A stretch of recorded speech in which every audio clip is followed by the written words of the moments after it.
Very welcome back to Midweek Matchups with Balls.ie and Chicago Town. We're back again to discuss all of the midweek football action from the Champions League to the Conference League. Well, Chicago Town is your go-to pizza with that delicious dough and real takeaway taste for less. And I'm delighted now to be joined by Tracey and Roddy Collins. Well, lads, good to have you back with me. Loads happening in the world of football. And let's start then with the Champions League. Well, Keith, it's certainly been an eventful week or so for Liverpool. Mo Salah, he's headed off to the AFCON, and the club has won 2 games now in a row, and including that win over Inter at the San Siro. Do you think that Arne Slot has got them out of this crisis? I still think it's too early to say. I think it helps that Mohamed is going off to play for Egypt for the next couple of weeks and he won't be in the building.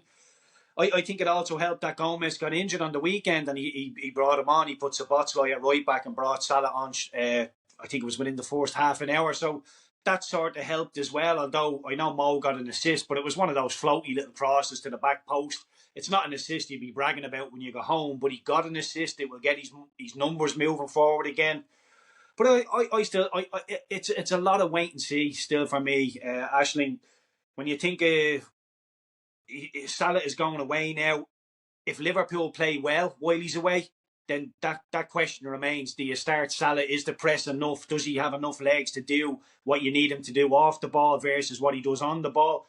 Look, his numbers, I thought his statement, it baffled me really when he came out after the Leeds game and he started saying all the things he said. It really did baffle me because he's an intelligent boy. He's a very, very intelligent boy and his numbers are really poor this season. His numbers, I think he had 14 goals at this stage last season. Now he's only got 4. He had 9 assists at this stage last season. Now I think he's down at 2 or maybe 3 given the corner he had on the weekend. So his numbers have dropped off. His performances have dropped off. His running off the ball has dropped off.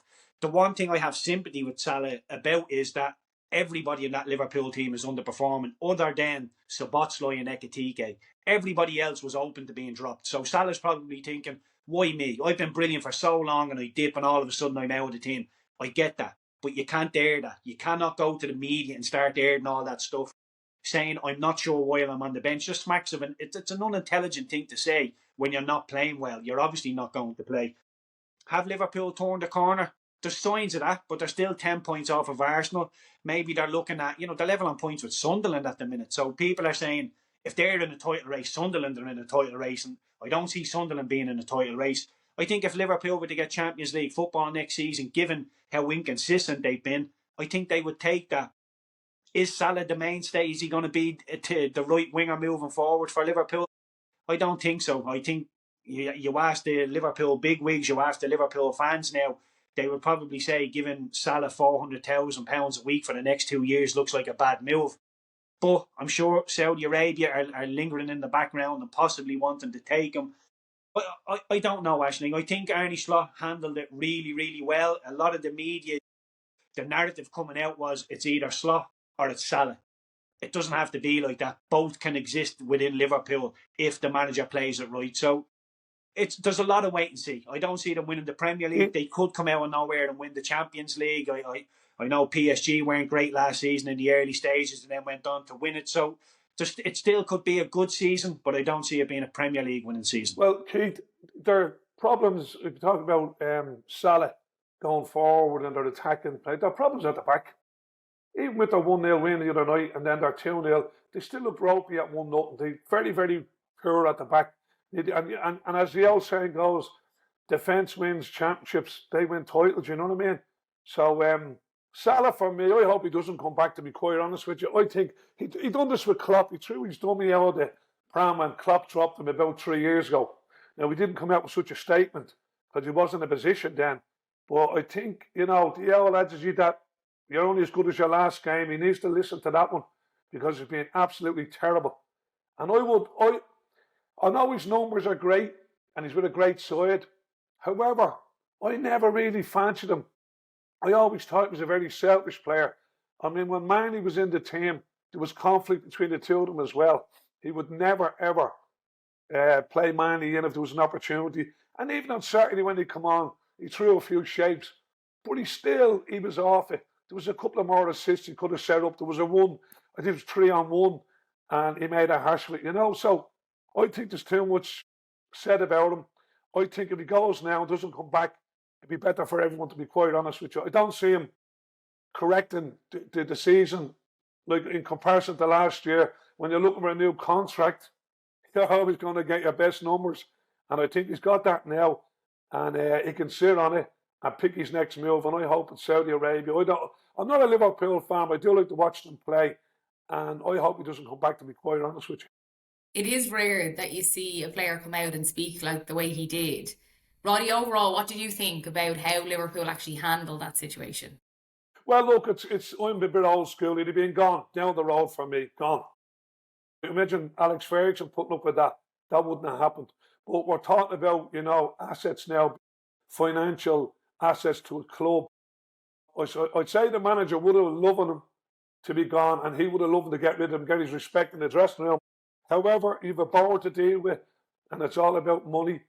I think he handled it the only way he could handle it, sit down and have a chat. And then, lucky enough, he had to go on to the park the other day. It would have been interesting if they were winning 1-0 and they didn't have to make a change. Would you put him on? So sometimes mistake rather than design can work things out for you. But the manager could only do what the manager could do. He did come out and say, "Yeah, I'm a good man. I'm easy to get on with, but I can be ruthless." So I'd like to see that ruthless streak. He'd have been gone if it was me, that's for sure. You know what baffles me, Roddy? You know, the mix zone. Whenever the players finish and you have your shower, you do your running after the game. If you didn't play, you have your shower and then you walk through the mix zone, you keep your head down, you get on the bus. All these Liverpool players that were walking through the mix zone and seeing Salah having a chat, in my mind I'd have thought, well, we've just drawn with Leeds. He didn't play. It was a last-minute sucker punch and he very rarely speaks to the media. This isn't good. Why didn't Virgil van Dijk get off the bus and get him by the scruff of the neck and say, "Mo, get on the bus, man. We've just drawn with Leeds. We don't need any more bad headlines." And look, I know Salah, it all falls on Salah's doorstep, but I would be looking for the leader there to go and grab him and say, "Get on this bus, you lunatic. Don't be saying those silly things here." Because as soon as you whip out your phone after that interview is done, their phone's blown up. And it's not what you need as a Liverpool player. He's just piling more misery onto the club. I thought it was extremely selfish, but given the talent and the numbers that he has, there probably is a way back for him because of his talent, but it would linger with me. I would need an apology from him. Keith, from a manager's point of view, okay, say he doesn't produce, and you to drop him again. Is he going to replicate that again? I just don't. I don't trust him. I didn't trust him for years on the pitch yet, but there was always this little, where he was going to disrupt the whole thing, and I just don't trust him. He's not for me. He's not a team player, and it's an opportunity for him to get rid of him now, and the age as well, and he's not going to get the numbers of last year. And if Saudi Arabia comes in with a proper, big money, take it for sure. Take it. I think it's just one of those situations of wait and see. So we will keep an eye on that one. We're going to move on then to the Europa League. Roddy, since we last spoke, Wilfred Nancy has taken over as the Celtic manager. We've seen them lose to Hearts, lose to Roma, then lose 3-1 to St Mirren in the cup final. It's been a disastrous start for them. Do you think it was the right decision to bring Wilfred Nancy in when they did? Well, you can look at it both ways. He has to come in at some stage, and I would have left Martin in till this weekend at least. Right? But then again, you're looking and you're saying, throw him in amongst the lads. January's going to open the window. He needs to see them in the flesh, get to know them, their personalities, and then decide who he wants to keep, who he doesn't want to keep. But I did see where he's coming from. There's a bit of Ange Ball in there and a bit of Balaisi in there as well. It seems to be all out attack. But I'd be worried if I was Scales and Royston. I don't think they're going to suit the system he wants to play, because when they go further up the pitch, they're not capable of those little dinky passes. I just don't see them fitting in. And when you looked yesterday at times, you looked up the park, you looked onto the pitch, there was 1v1 at the back. He's happy to gamble and play all out attacking football. You see him running up and down the line, pushing people on. Now you say, okay, Ange had a disaster for the first, about 6-7 games. Charlie Nicholas wanted him out of the club straight away. I just think he has ideas, but times have changed, right? When you're a manager like Martin O'Neill went in, he was pragmatic. The players said he went in, he went back to basics, and he got the results. Now people are saying, yeah, but we want a dynamic manager in like Ange, and we have one now. So you have to take the pain, give him the time, about 10 games, give him a window to open, see what he can bring in. And I do believe he will excite the Celtic supporters. I'm looking forward to it. You're taking the pain now, but that's not down to him. The club decided, throw Martin out, get him in. I mean, the relationship with the club, the supporters, is horrendous anyway. So the only that's going to change that now is the manager. And he was thrown in the deep end, but he seems to be very confident in what he wants to do. And yeah, give him 10 games anyway and a window and see how it goes. Yeah, because there was protests again outside Celtic Park after that loss. And you mentioned it there, the system that they're playing. So they're playing three at the back, which do they have the players, Keith, to play that type of system? You mentioned Roddy Liam Scales. He wouldn't like that system, and he has sort of been caught out in the last few games. It's a little bit like Barcelona years ago. They could play with two midfielders at centre back. They could do that. That's the way they play the ticky-tacky football. And the way he wants to play, I can see it. He's happy to leave 1v1 at the back, and he wants his other two centre backs going right in. I mean, they're right in. There was times when Scales was nearly on the end line crossing balls. Yeah. I don't think he's capable of doing that. I'd be worried. And Royce, and I think when Johnson comes back in, he could play that position as a right back coming in as a two, because he can get forward. And there is, I think I pointed this out to Keith, there is a position now in football where the centre back can carry the ball right into the edge of the box and no one will engage him. I've seen it a lot of times in the Premier League. And if I was a manager, I would play that way. So I do see little shoots, although the result is poor. And set pieces, the basics, is costing them. Look, I think there's going to be a big shift there. He's going to have to bring in a lot of players. As I said, I'd be worried about the Scales and Royce, and I don't think they're going to suit the system. Well, it was an Irishman that scored against them for Roma. It was Evan Ferguson, good Mead man, in the Europa League. Do you expect him now, Keith, to kick on? Yeah, I would love him to kick on. I still think we all look at Evan through Irish eyes. We all need him to be the player we want us to be. He's still very, very young. He's still got a lot of learning. He will still make mistakes. But the one thing, when he first went to Roma, everybody was asking, is that a good move, Keith? And I said, it's a good move if he plays. But the one thing that you've got to do if you're a centre-forward for Roma is score goals. And I know he done really well against Celtic, but he's not going to be playing against Celtic every week. Serie A is a really difficult league to go and score goal after goal after goal in. The Italians notoriously love defending. The Italian league is not a free-flowing league. You get the odd freak result here or there, but generally it's by the odd goal, you know. So it's a tough league. What I'm hearing is Evan is going to go back to Brighton pretty soon, and if that does happen, you look at Reuter, you look at Welbeck. He's probably third choice at Brighton straight away. So you're thinking there's going to be another loan move in January. And, you know, again, my mind is already at March and thinking, okay, Evan, we need you fit and fired in that March because it looks like Troy is going to do the business. If we can get two strikers at the top end of the park, that would be brilliant. But that's from an Irish point of view. From Evan's point of view, he's doing absolutely fine. I know he's had a little bit of criticism from the manager at Roma, but Roma is such a big club that you're going to get, you know, unless you're setting the world on fire, you're going to get criticism all the time. So he's a young lad that's gone over to a dressing room that doesn't predominantly speak English. I've never had to do that in my career. I went to England, but everybody speaks English. Everything was fine for me. I could communicate. There's a young lad that's probably really shy, and walking into that is difficult. The human being side of it is so difficult. So I think it's a good experience for Evan. Do I think he's going to kick on at Roma? I don't think so. Do I think he can springboard that and become the player we need him to be? Yes, I still think he has all the potential and all the talent in the world, but this Roma move probably wasn't the best one in the world. But, you know, if Gasperini and Roma come knocking on your door, it's a very, very big player that says, you know what, I don't fancy going to Roma. But the next move for him now, if I was Evan's agent or in Evan's inner circle, I'd be saying, look, you need to play games. You need to be absolutely sharp as a knife when March comes around, whether that's playing in the Championship in England every single game or a lower team in the Premier League or France, whatever it might be.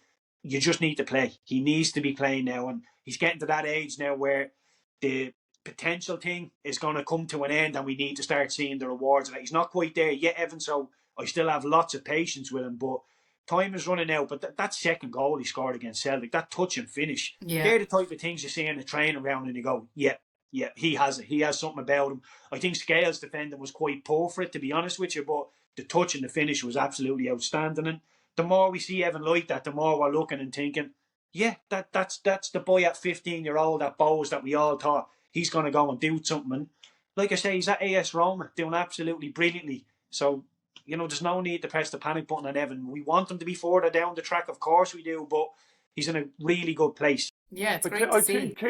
I think watching him for Roma, his first league goal there was similar to the one against Celtic, the second one. And I think they've developed him into a box player. You don't see him showing too much outside the box. So I think that's a good, like when we seen him as a young kid, we always went to his attributes, his strength, his power. He's a big, strong kid. Now he's doing that stuff in the box, the touch, the finish. His first league goal was a touch and a finish.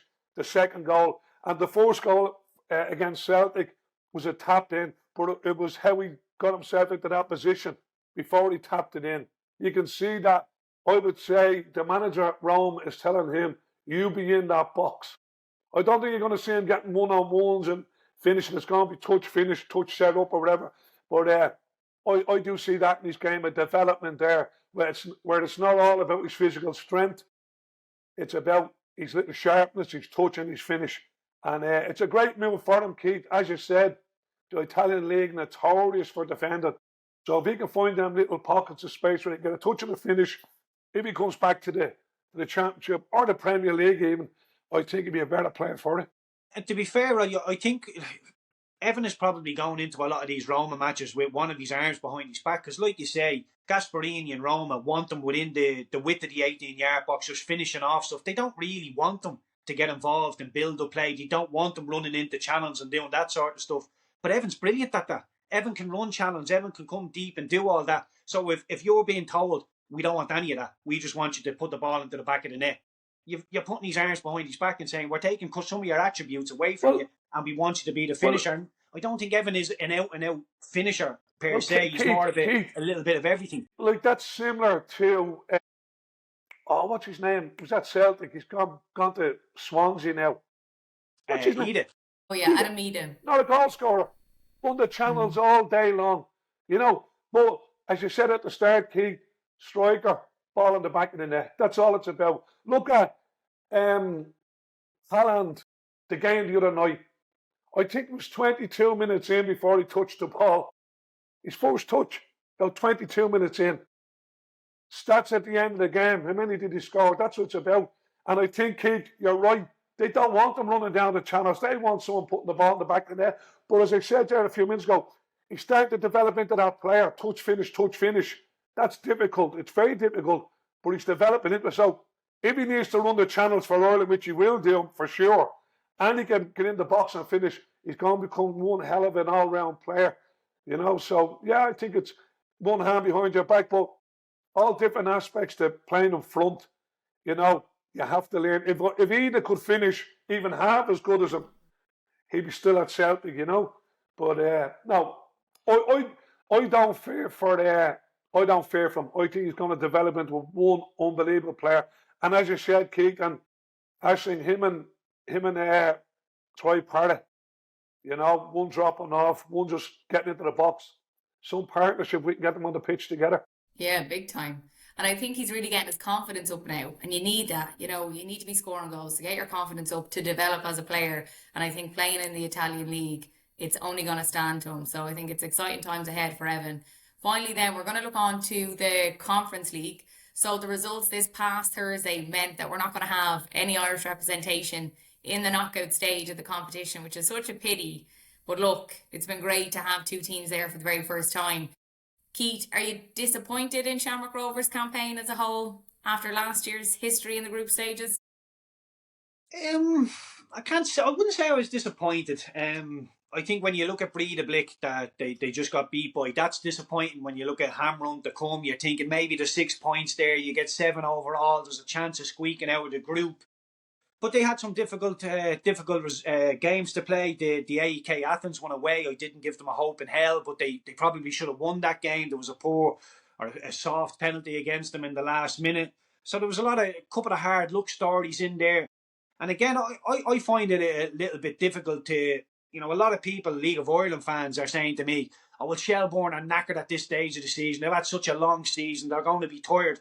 But they don't seem to want to say the same about Shamrock Rovers. And Shamrock Rovers, for me, have doubled down on a hard season. They got, I think it was, I was speaking to Graham Burke a couple of weeks ago, and I think he said he had 10 days off last season, and it looks like he's going to get a maximum of 3 weeks off this season. I mean, I've been in the mire of hard, tough seasons, and your legs, mentally are gone, physically are gone, and you just can't get up for these games. Even though they're big games in your head and you want to be there, the body is just not willing. It's absolutely shattered. And a lot of these Shamrock Rovers players, although we're saying they've a brilliant squad, which they do, Lopez, clearly, great. They play the majority of the games, as does Watson in the middle. Burke has been managed a bit because of his age. So I wouldn't go as far to say as I'm disappointed. I think they could have done a little bit more. But when you think of the amount of games they've played, Aisling, and how long they've been on the go for, I don't think you can throw any shade at Shamrock Rovers whatsoever. To do the double this season, it's easy now in hindsight to say, of course Shamrock Rovers were going to win the league. Not a lot of people were saying Shamrock Rovers to me at the start of the season. They were saying Shelbourne. I myself thought Pats might go close. So not a lot of people were thinking Rovers would win the league. So to win the league, to win the cup, to get group stage football again, I know they haven't got out of it, but to be sitting here and saying we're disappointed that there's not an Irish team in the knockout phases of the European competition, what a brilliant thing to be able to say. And nobody's pointing at me going, he's mental. It's only 2-3 years ago, Aisling, all we wanted to do in Europe was compete. Now we're thinking, can we get to the knockout stages? And not only one team, by the way, we're saying, can Shelbourne get on the end of that? Can Pats possibly get into Europe one of these seasons and one or two others? I think the League of Ireland is still in a great place. It's still moving forward. I know it leaves a sour taste in the mouth that there's not going to be any Irish representation in the knockout stages, but I think we're well placed and we'll keep going. I mean, Shelbourne, first time in 20 years. Rovers have that know-how, but I don't think they particularly played the conditions very well over in Iceland. I think they were very passive in possession. Up 65% possession. I think they 2 shots on target in the 90 minutes, which is not a lot. And if you've got the majority of the ball and you're not getting shots off, what's the point in having the ball? I don't see any I don't see any reason to have the ball if you're not being productive with it. And for me, Shamrock Rovers were a little bit unproductive with it. And I think you can talk it away easily because they're tired, they're mentally fatigued and drained, and going away is always going to be difficult. So the 3-1 to Breidablik is a tough one to take. But overall, I think Shamrock Rovers have had an unbelievable season. And again, I think we're already looking at them next season in Europe thinking they'll probably get out of the group, which is, again, wonderful thing to be able to say. See, the advantage, Keith, of the early season, you're fresh at the start and you pick up good results in Europe. But then at the tail end now, as you just said, players are, they're tired. Of course they're tired. And I was disappointed. It would have been an unbelievable result for Rovers because I think they'll beat Hamroon Spartans. I've experienced of that Maltese league, and I know the manager there, and I think that would have been a win if they needed to win it, if they'd got the right result and they come into this next fixture. I think, but look, as you say, they're going to get 3 weeks off and they have to go again. I mean, I was up in Abbottstown on Saturday watching the game, and Pats were doing their pre-season. Jeez. So your advantage at the start in Europe becomes a disadvantage at the end. You know what I mean, Keith? Yeah. Because so many games played. But look, it's brilliant. It's fantastic. Shelbourne, it was a bridge too far. Let's be honest. Fellas are brilliant. I mean, yourself and Keith were talking about the manager there 2 weeks ago. They're brilliant. And to go 3-0 down at half time was disappointing. But to go through the second half without conceding, it's something. I always say, let's talk about the second half. They drew 0-0. First half, look, way out of their depth. And then when you see what the Palace can bring in off the bench and international footballers, look, it's been a great season for League of Ireland football. And as Keith says, Pats, Derry, Bowls, they'll get stronger. It's going to be a very good league next year. Yeah, big time. And I think what you said as well, Keith, that now we have these expectations of group stage football in Europe. Like, we wouldn't have uttered those words a few years ago. So I think you need to take that from it. And looking at Shelbourne, Roddy, the fact they haven't scored a goal in this competition, in the Conference League yet. They do have one game left to do it. What will Joey O'Brien take from the campaign, do you think? Look, it's a bonus to be there. Joey moved in a difficult time when Damien walked out. He walked in. It wasn't seamless. It's look, scoring goals is very difficult. Very difficult, and particularly in European football.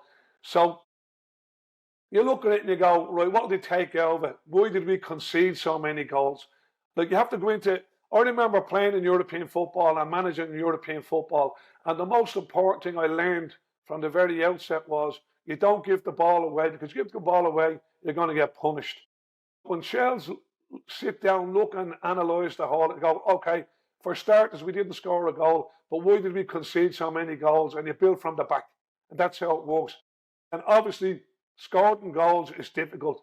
Maybe you need some extra players too deep into their squad. I got into trouble about their striker at the start of the season. I probably come out with a very strong comment, which I didn't mean to upset the kid so much. I was complimenting him in a way, but look, let's just say you don't have good finishers at Shelbourne, But no, Joey will take great. You learn a lesson in everything, and particularly in defeat, you'll always learn a lesson. And I'm sure when he looks the other night against Crystal Palace, very, very, very loose, poor defending. People not tackling. I think the second goal they walked in. So you learn from that and you correct that. Yeah, it's the only way to look at it. Learn and move on. Well, you got to have a trip back to Carlisle. How was that? It was brilliant, actually. I was just telling Keith, the new owners, I didn't know who they were. And Tom and his wife, Patty, they put their arm around me and Caroline. They spent the day with us. We had some food with them. And I was to ring him on Friday, which I did, but he didn't answer. He wants me to sort of represent them over here if there's any players available that they want, or maybe get them over for pre-season to get involved with them.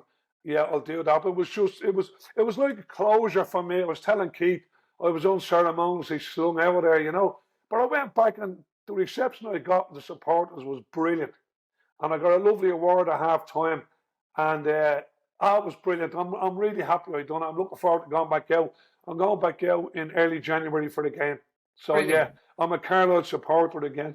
It's great, because I was talking to Roddy a couple of days ago about him going back to Carlisle, and I looked at my wife and I thought, you know what, if any of my old clubs invited me back, I'd be absolutely terrified to go back, because I'm not sure what sort of reception I'd get from anybody, to be honest. But I'm delighted they looked after you, Roddy. You got to a cup final and all there, didn't you? I did. We got to the LDV, and and I actually said to the chairman, they were beaten last week. I said to the chairman, you're better off out of these cup competitions. They need to get promoted. But when we were driving up, I videoed Blackburn for Keith on the motorway. No way. Yeah, I got Caroline together. Keith, you're waving but you know what, Keith? I think we're a bit hard on ourselves. We think of all the probably not so negative things that we think about. But when you go back to these places, I mean, I couldn't believe the reception. I'm sure you'll get it as well. When you go back, you remember the good things. Yeah. I went to Blackburn's academy at 15, and from the age of... Because Damien Duff had just left, they tried to promote me as one of their own. He's coming through the academy. He's a Blackburn boy. And I was always told, whatever you do in your career, do not play for Burnley, because they're arch rivals. And of course, I went and played for Burnley. I know. I'm not so sure they would welcome me with open arms. But lads, it's been an absolute joy, and thanks so much for joining me now these last few weeks. Enjoy all the football over the Christmas. Hope you have a good one. And remember, Chicago Town is your go-to pizza with that delicious dough and real takeaway taste for less.